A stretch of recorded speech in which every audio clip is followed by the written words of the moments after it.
সবাইকে স্বাগত জানাই স্ট্যাটিক গুরুকুল ইউটিউব চ্যানেলে। 2025 সালে রেলের গ্রুপ ডি যে বড় মাত্রার একটা ভ্যাকেন্সি বেরিয়েছে, সেই ভ্যাকেন্সির জন্য তোমরা সবাই ফর্ম ফিল আপ করেছো আর প্রস্তুতি নেওয়া শুরু করে দিয়েছো। তারই প্রস্তুতির অঙ্গ হিসেবে আমরা নিয়ে চলে এসেছি পদার্থবিদ্যার অর্থাৎ জেনারেল সায়েন্সের পদার্থবিদ্যা বা ফিজিক্স পোর্শনের পদার্থ রাশিমালা এই চ্যাপ্টারের সেকেন্ড ভিডিও নিয়ে। এই ভিডিওতে আমরা প্রিভিয়াস ইয়ার কোয়েশ্চেন্স নিয়ে আলোচনা করবো, অর্থাৎ যে প্রশ্নগুলো বিগত যে পরীক্ষাগুলো হয়েছে রেলের গ্রুপটি সেইখানে এসেছে এবং ইম্পর্টেন্ট আবার আসতে পারে, এইরকম প্রশ্ন নিয়ে আমরা আলোচনা করছি। তাই আমাদের সঙ্গে থাকো, দেখে নাও প্রত্যেকটা প্রশ্ন খুব খুব গুরুত্বপূর্ণ প্রশ্ন নিয়ে আমরা এসেছি। আরো অনেক কিছু আছে ভিডিওর মাঝে মাঝে তোমরা পেতে থাকবে, তাই ভিডিও শেষ অবধি দেখতে থাকো, একদম স্কিপ নয়। প্রথম প্রশ্ন, এই ভিডিওর প্রথম প্রশ্ন, নিম্নলিখিত কোন রাশিমালার এসআই এককের নামকরণ ব্লেইস পাস্কালের নামে করা হয়েছে? ব্লেইস পাস্কাল একজন বিখ্যাত বিজ্ঞানী, তার নামে নামকরণ করা হয়েছে। এই প্রশ্নের সঠিক উত্তরটি হলো চাপ। চাপ এই রাশিমালার এসআই এককের নাম হচ্ছে পাস্কাল, সেটা ব্লেইস পাস্কালের নামে নামকরণ করা হয়েছে। চলো পরের প্রশ্ন। পরের প্রশ্ন কি বলছে? 1 পাউন্ড মানে কত আউন্স? আমরা জানি 1 পাউন্ড মানে হচ্ছে 16 আউন্স। পাউন্ড, আউন্স এগুলি কিন্তু পশ্চিমের দেশে অর্থাৎ ইউরোপিয়ান কান্ট্রির এদের যে কারেন্সি সেটা। এবারে আছে ml⁻², এটা একটা মাত্রা। কোন রাশিমালার মাত্রা এটার মাধ্যমে বোঝানো হচ্ছে? এটা কার মাত্রা? এটা বল, ফোর্স, বলের মাত্রা হচ্ছে ml⁻²। এবারে দেখে নেব পরের প্রশ্ন, নিম্নলিখিত কোন বস্তুর ভর কেন্দ্র বস্তুটির দেহের বাইরে থাকে? সঠিক উত্তরটি হলো আংটি। আংটির ভর কেন্দ্র দেহের বাইরে অবস্থান করে। এবারে আসছি পরের প্রশ্ন, আপেক্ষিক ঘনত্বের একক কি? আপেক্ষিক ঘনত্বের বাস্তবে কোনোই একক নেই। আপেক্ষিক ঘনত্ব এককহীন রাশি। তোমরা যদি এই সিরিজের প্রথম ভিডিওটা না দেখে থাকো তাহলে ডেসক্রিপশনে দেওয়া লিঙ্ক থেকে দেখে নিতে পারো, আর ডেসক্রিপশনে দেওয়া লিঙ্ক থেকে তোমরা ফ্রিতে মক টেস্ট দিতে পারবে।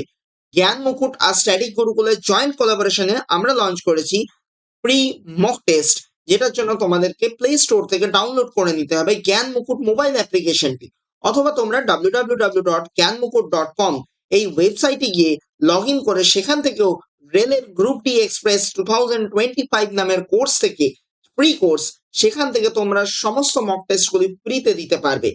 তো চলো দেখে নেওয়া যাক আমাদের পরের প্রশ্ন। পরের প্রশ্নে কি বলছে? স্প্রিং তুলা নিম্নলিখিত কোন নীতিতে কাজ করে? নিম্নলিখিত কোন নীতিতে স্প্রিং তুলা কাজ করে?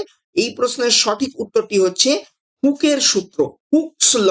হুক আর স্প্রিং, স্প্রিং ঝোলাতে গেলে হুক লাগে, সেই হুকের সূত্র, সেই হুক সেইভাবে মনে রাখবে, তাহলে হুকের সূত্র থেকে আমরা স্প্রিং তুলা এই নীতিতে কাজ করে। পরের প্রশ্ন, নিম্নলিখিতদের মধ্যে কোনটি মাত্রাহীন রাশি? এই প্রশ্নের সঠিক উত্তরটি হচ্ছে অপশন বি, টান। টান টান টানের কোনো মাত্রা নেই। এবারে যাব পরের প্রশ্নে, নিচে দেওয়া কোনটি বলের একক? বলের এসআই একক হলো নিউটন, পাস্কাল হচ্ছে চাপের একক, তাহলে এসআই একক, নিউটন হলো বলের একক। এই ক্লাসের যদি তোমরা পিডিএফ নোটস চাও তাহলে পিডিএফ নোটসটাও তোমরা কিন্তু এই জ্ঞান মুকুট প্ল্যাটফর্ম থেকেই সহজে পেয়ে যাবে। তো চলো দেখে নেওয়া যাক পরের প্রশ্নটা কি বলছে। বলছে নিচে দেওয়া কোন ভৌত রাশির কোনো একক নেই? এখানে সঠিক উত্তরটি হলো আপেক্ষিক ঘনত্ব, যার কোনো একক নেই। এর পরের প্রশ্ন, নিচের মধ্যে কোনটি দূরত্বের একক নয়? এই প্রশ্নের সঠিক উত্তরটি হচ্ছে জিফি। জিফি দূরত্বের একক নয়। পারলাং, পারসেক, আলোকবর্ষ এরা প্রত্যেকেই দূরত্বের একক। এরপরে আসছে 26 নম্বর প্রশ্ন, ডিলাটোমিটার কিসের পরিমাপে ব্যবহার করা হয়? ডিলাটোমিটার কিসের পরিমাপে ব্যবহার করা হয়?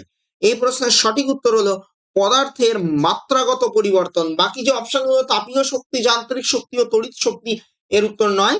সেগুলো কি দিয়ে পরিমাপ করা হয় সেটা আমরা একটু জেনে নেব, দেখে নেব। তাপীয় শক্তি, তাপীয় শক্তি যেটা, সেটা পরিমাপ করা হয় ক্যালোরিমিটারের সাহায্যে। ক্যালোরিমিটার, ক্যালোরিমিটারের সাহায্যে আমরা তাপীয় শক্তির পরিমাপ করে থাকি। যান্ত্রিক শক্তি, যান্ত্রিক শক্তির পরিমাপ আমরা করে থাকি ডায়ানামোমিটারের সাহায্যে। ডায়ানামোমিটার এই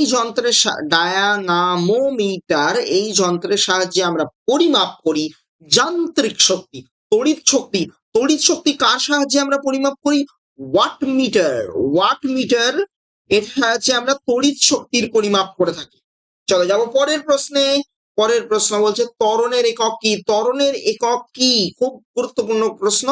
এর সঠিক উত্তরটি হলো option C, metre per second square.